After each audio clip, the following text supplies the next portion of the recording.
When the topic of influential baseball players is brought up, Roberto Clemente is a name that often comes to mind. Not only was he a huge figure in sports, but also a humanitarian who helped turn over racial injustices in the world. Roberto Clemente Walker was born on August 18, 1934 in Barrio San Anton, Carolina, Puerto Rico, being the youngest of 7 children. With so many kids, his father's job of being a foreman in sugarcane fields kept his family from going into debt. Where he grew up, work always came before play. Kids in Clemente's area created makeshift baseball supplies out of branches and rags. In his first year of high school, he joined the softball team, and at 16, moved on to Puerto Rico's amateur league, playing for the Ferdinand Juncos. Clemente was an avid baseball player from childhood. Only 1 year after he played in Puerto Rico was he recruited to play for the Los Angeles Dodgers, and later drafted by the Pittsburgh Pirates. While starting to play his major league career in 1955, Roberto had learned something about the people around him. Back in Puerto Rico, there was no racial borders or segregation. People of all colors lived there. When he came to the United States, he only found prejudices among people in the media.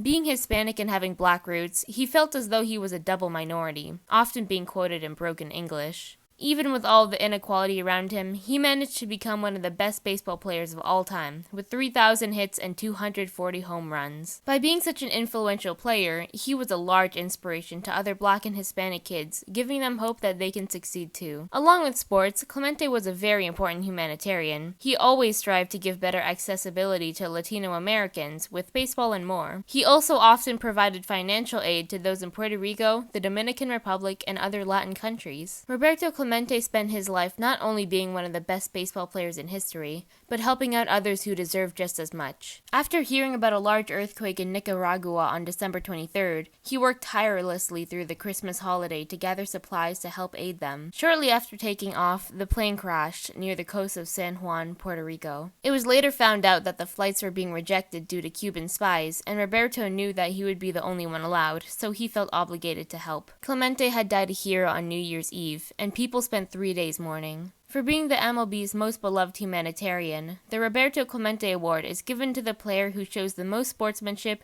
gets the most involved in the community, and is overall a great player. Even though his life was stopped short from a selfless act, his wife and 3 sons continued and will continue to carry on his legacy. Because of his efforts, many young children have taken on an interest in baseball and have better educational opportunities. Not only will he be remembered for the barriers he's broken in the baseball community, but also the work he has done to make this world a better place.